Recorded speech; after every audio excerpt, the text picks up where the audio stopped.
guys, on today's show, we have the attack of the liberal white woman, and boy, do I have I shouldn't say it's a funny story. It's a rather tragic story, but we're gonna do a little mini deep dive on the scourge of being a liberal white woman and the true havoc and chaos that they can wreak throughout the world. So stick around for all that today on the Angela Box Show. Hello, my name is Angela Box. Show your fucking money.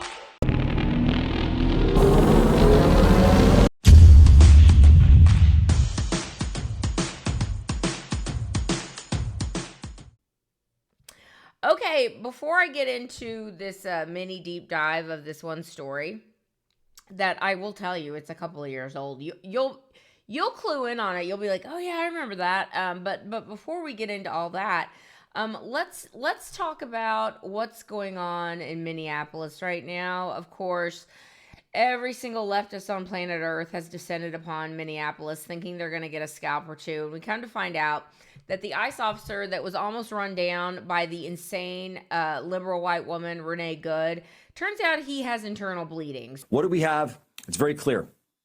The ICE officer suffered internal bleeding, internal injuries when he was sideswiped by the car driven by a deranged anti-ICE agitator up there in Minneapolis just a week ago. This is why so many times when we see these things, we say, wait to get all of the information. Jonathan Ross is his name, the ICE officer, Iraq war veteran, combat veteran, someone who joined up, deployed through the National Guard, came back, joined Border Patrol, then later joined ICE, who's been working for DHS for 19 years.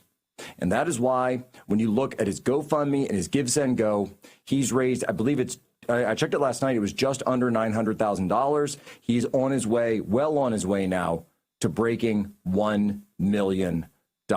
So it puts to bed the notion that the ICE agent was just, he was just out wanting to shoot a liberal white woman and, got caught in the melee. Obviously, this is all bullshit. And we talked about how the body cam footage or the cell phone footage that the ICE agent had, put to bed the entire story that the left was trying to push. But liberal white women will persevere. And liberal white women, they're really a special breed. They tend to have a certain look, a certain smell, if you will, a certain number of tattoos. Not all liberal white women have tattoos. Certainly the ones that are over in the West U here in Houston.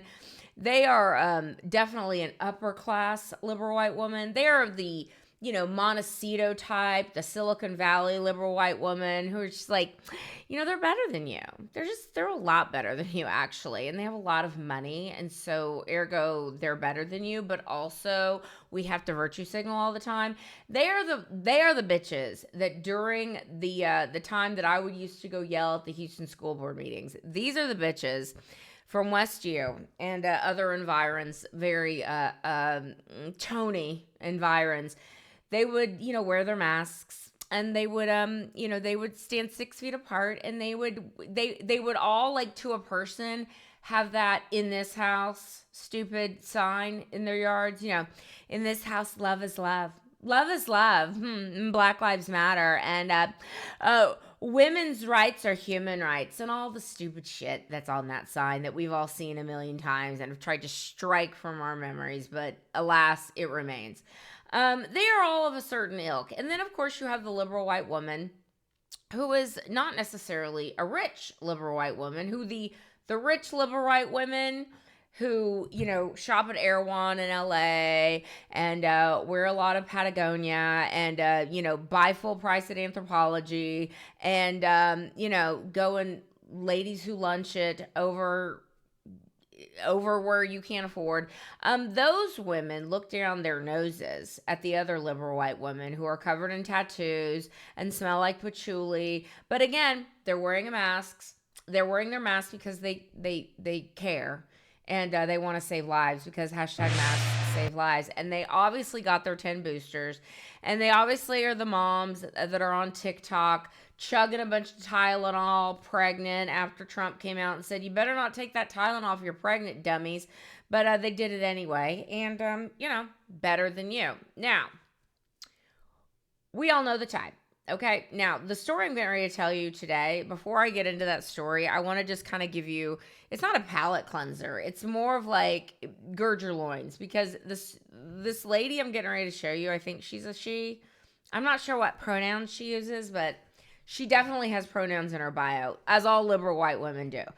And this lady wanted to let you know that she has basically told the world what a raging narcissist she is. Which, are all liberal white women all raging narcissists? It would seem to be so. In fact, when I tell you about this story, you're gonna be like, oh, tracks. So this lady I'm getting ready to show you, with her shaved head and her overweightness, which a lot of liberal white women are very, very zoftig, and that is being kind. She basically was like, it's my mom's fault and my brother's fault because they're MAGA supporters. They're like conservatives and they're the effing worst. Roll the clip. My mother is deeply conservative and has voted Republican every year that I have been alive, as far as I know. I don't know whether or not she voted for that man because she was a fucking nun at the time. But she was still happy to take my money. And she was still happy to support that PDF file of a brother of mine. And when I said I did not want to be around his in-laws anymore because I knew that they were MAGA supporters, she stood there and was silent because that was uncomfortable, because we don't talk about uncomfortable things. I don't know if my mother will ever see this, but I hope she does. Those deaths are on your hands, Mother. You caused this to happen, and I hope you see every one of my TikToks. And I'm not done telling the truth yet. I have only yet begun, and by the time I am done, everyone will know who you are and what you did. Everyone who will know who my brother is and what he did and what you allowed to happen in that basement. Because your self-comfort was more important than an infant's safety. Your self-comfort was more important than mine ever was. My entire life. And when I was not ready to forgive my brother for what he did to his children, you kicked me out of my family after taking me for all the money I had. And then you cried that because I was moving to Philadelphia, you might never see me again. I hope you see this, and I hope I never see you again. I hope that you have this face burned into your memory forever, and every time you close your eyes, you no longer see that child, but you see this. Renee Good's blood is on your hands. Because you helped start the Right to Life movement. You were there, you wrote that play, and you put me in it. You supported Dr. James Dobson, and you beat me with his words. You actively made sure that Focus on the Family, James Dobson, and all the rest of them learn how to defend us and fight and argue, and you put these tools into the world, and I will spend the rest of my life undoing them. I hope you see this. I hope you hear my words, and I hope you know that this is the tip of my anger. You will feel my wrath, and the world will never forget what you did. I'm not sure if that whole clip got shown. I kind of like low-key want you to see the whole thing. And I may tell Trish, my wonderkind over there, who's responsible for editing these videos together. I would be like, girl, put the whole thing in there, because it's wild. Babe, I forgot to tell you today I'm gonna watch the game. I can read your mind, babe. Okay. What we gonna do about food? I know what you're thinking. And that game was crazy, huh? Man, if she can really read my mind, she'll know I do not feel like dropping. Alright with me, baby. It's alright. Yeah. I hope you saw the whole thing.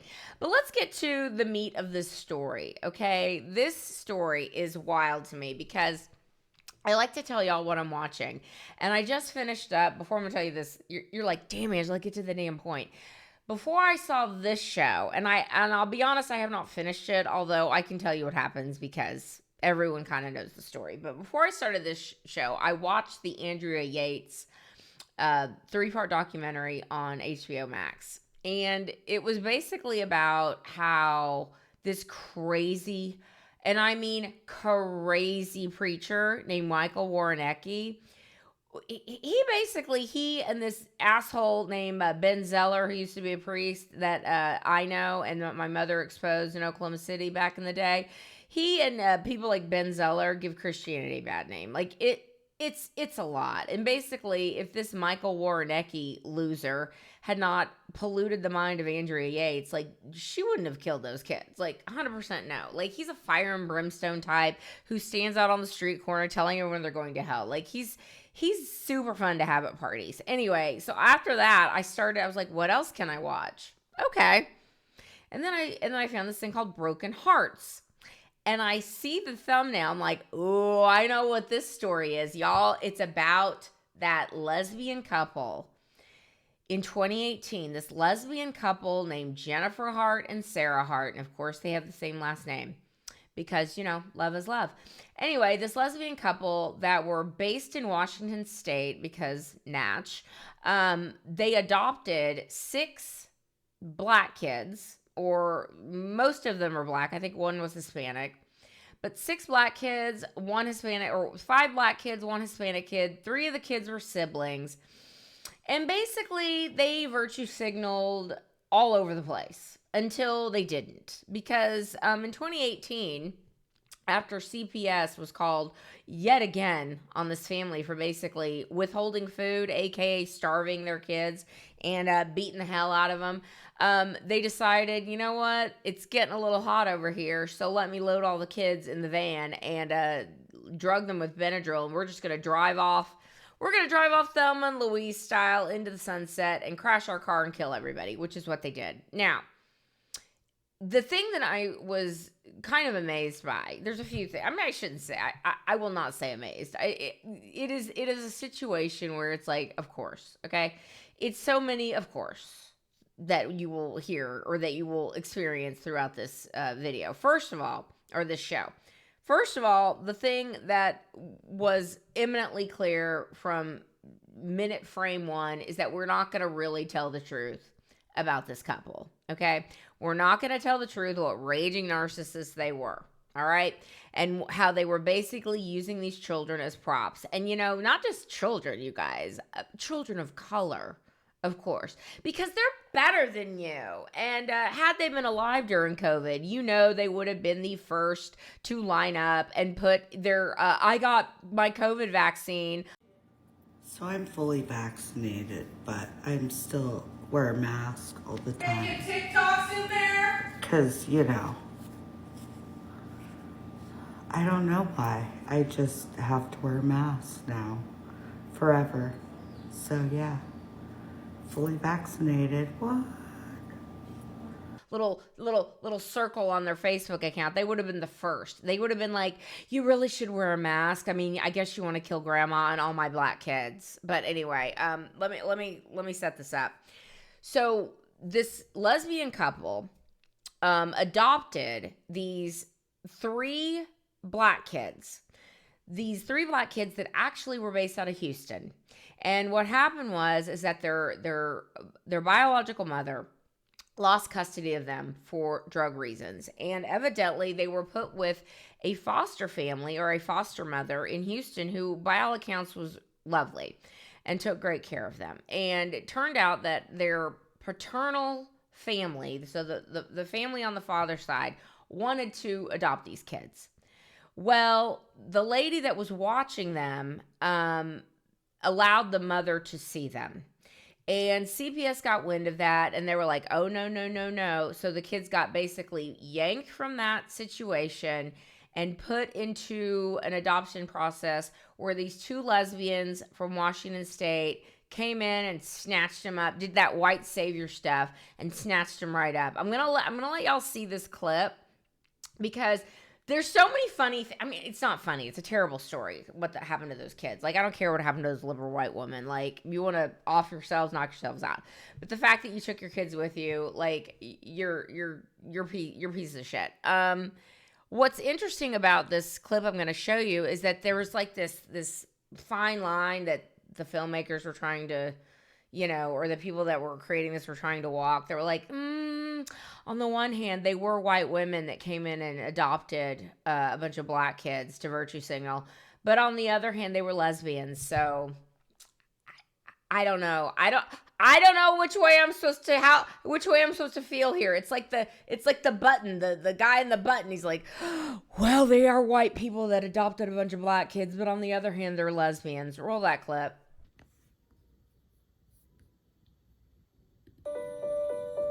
Before I actually met the Harts, I heard about these kids that would come to these festivals that I attended. People mentioning like, oh, the Hart kids, they give free hugs. I heard, oh, these two brave lesbian women went against all odds and adopted Malignant narcissists. children and are giving them this unprecedented life, really, that no child is so lucky to have. These kids were just pure joy. All they could do was just smile from ear to ear. They were always like propped up on people's shoulders, dancing in the crowd. The memories of that are so sweet. They were a unit. Yeah, it's real problematic, as the kids would say. But it is funny to me because these kids who, again, these white liberal women, these lesbians, decided to adopt. They got kind of popped a couple of times by CPS in certain states, and CPS came in and they were like, again, how do we square this circle here to make sure that the lesbian couple can keep these kids? Which, let's keep it 100. That's exactly what happened, ladies and gentlemen, because the overarching theme of this whole thing is, gay parent households. What's your problem, bigot? Don't you want kids to have a safe and loving home? Now, on the one hand, I'm torn about this because do I think that most gay couples are going to go and molest the kids like those two psycho dudes did, like traffic their children, they videotaped them? It was the most horrible thing you've ever seen. Do I think they're going to be like that? Or do I think they're going to be like these two crazy narcissistic leftist lesbians that basically adopted a bunch of black kids to virtue signal on Facebook? Do I think they're going to be like that 9 times out of 10? No, I don't. But on the other hand, I do think that it's best if children can be in a 2-parent home that has a mommy and a daddy. Because at the end of the day, if a child is raised with Heather has 2 mommies or Brian has 2 daddies, at some point they're going to want the influence of a different parent. Okay? So that's a real Sophie's choice there, because we do understand that there's lots of kids in the foster system that need to be adopted, that should have permanent homes, and it breaks your heart that there's so many kids, especially older kids or siblings, groups of siblings that never get adopted. And if a same-sex couple wants to come in and adopt them, there's a part of me that's like, okay, I mean, at least they're going to have a loving home. But on the other hand, you've got these 2 assholes like Sarah and Jennifer Hart. Let me continue on with this story. So, or my take of it. So basically, they get popped in a couple different states and with CPS. And then they're back in Washington State, but not before they go to all these like festivals, and they trot their kids out like the props that they were, like giving hugs, and like their young son Devontae became world famous because during the first summer of love, the Ferguson, before St. George Floyd of fentanyl, and I take responsibility, there was Michael Brown in Ferguson, Missouri. And Ferguson, Missouri, of course, was Michael Brown, the 6'4" linebacker who charged at the cop, and the cop told him, You need to stop running towards me. You need to stop. And then Michael Brown came and he decided to grab the guy's gun, and the guy had no choice but to shoot him. And all the witnesses said, yeah, that boy was running at that cop, and that cop defended himself. Even all the black witnesses. But no, never let a crisis go to waste. They decided to make Michael Brown their latest cause celeb after Trayvon Martin and I don't know, Breonna Taylor. I don't know if Breonna Taylor came before or after Michael Brown, whatever. It was one of those riots, okay? So Devontae, the young man that Jennifer and Sarah Hart adopted, one of the siblings in the 3-sibling group, he had a sign, no doubt, created by his parents that said, free hugs, because, you know, what the world needs is more hugs, which on its face, I agree the world needs more hugs, okay? But Devontae was clearly being used as a prop of Jennifer and Sarah Hart to be like, look at us, you guys, we have a black child. And not only do we have a black child, but we're going to send him out in a protest zone with a bunch of filthy leftists who we are also ensconced with. We're going to have him go out there and hold up a sign and, you know, hug cops and hug people and whatever. So this is the kid, and this is the picture here that went, you know, viral. And it's like, oh my God, you guys, this lesbian couple, they're so much better than you. They're so much better than you. But here's the rub, okay? So they get popped a few times by CPS.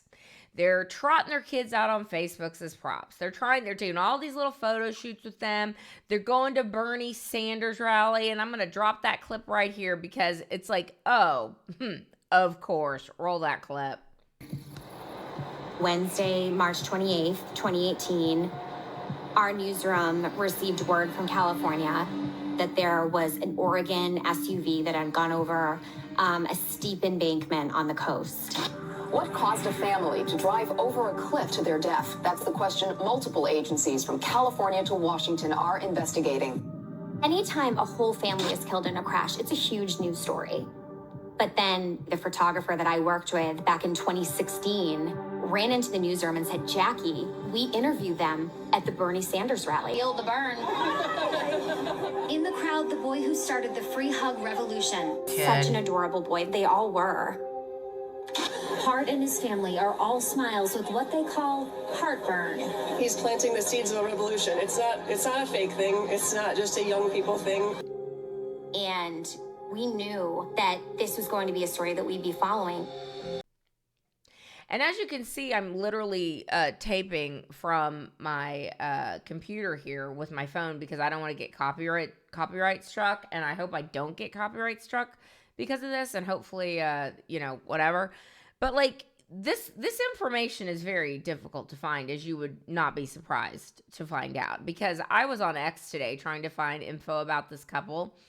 And it's very limited. It's very limited. It's almost, you guys, it's almost like these people have an agenda to make you not look closely at the lesbian couple who adopted the 5 black kids, black and brown kids, to virtue signal to the world that they're better than you. It's almost as like they don't want you to look at those people because those people ended up driving everyone off the side of a cliff. Okay, let me get back to the story.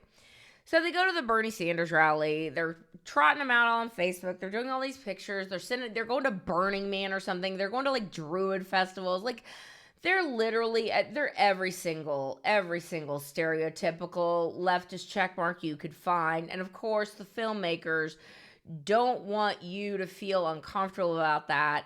They just kind of want to gloss over that part. In fact, there's this one part that one of their, you know, leftist friends sat down with the filmmakers, and they're like, you guys, I don't even know what to say. They were the most amazing people. And they were the most amazing people that just wanted peace and love. And literally, and I'm going to show you this screenshot after I show you this clip. Literally in the screenshot, you can see one of the signs in the rally that they were at. You know, again, they were just marching for social justice. In the back of this screenshot, you're going to see, I'm going to circle this. There's a picture of like a pig, aka a cop. I mean, this was during the time of, you know, all cops are bastards and defund the police and ACAB. I'm pretty sure that was around too. So, suck it, little leftist friend. Like, stop trying to pretend that you guys are clean and white as if you're lily white as the wind-driven snow, okay? To use a coded metaphor there, white coded metaphor. But anyway, so this is what's interesting about this whole thing. So they keep getting popped by CPS. So they keep moving to different state after different state. And then we've got black people going, you guys, it's a little problematic that these white lesbians, white saviors came in and adopted a bunch of black kids and then, took them away from their natural family because, they're white lesbians, and of course they should be with us because we need some props because we're raging narcissists. I mean, it is. It's really, that's really kind of what it boils down to for me. Now, I don't know these people. Again, good luck finding anything on X. Good luck finding anything on YouTube that's critical about this case. Okay, it's just it's literally just the facts, ma'am. Just the facts. Can you imagine what it would be if it was like some Klan members that adopted a bunch of black kids to use them as props to like obfuscate the evil that they were doing in the world? Can you imagine what the filmmaker's angle would have been then? But no, not even nary a question mark. Okay, on the motivations of Jennifer and Sarah Clark. And to wrap this up with a nice little bow, I do recommend you watch it because it is an exercise in gaslighting.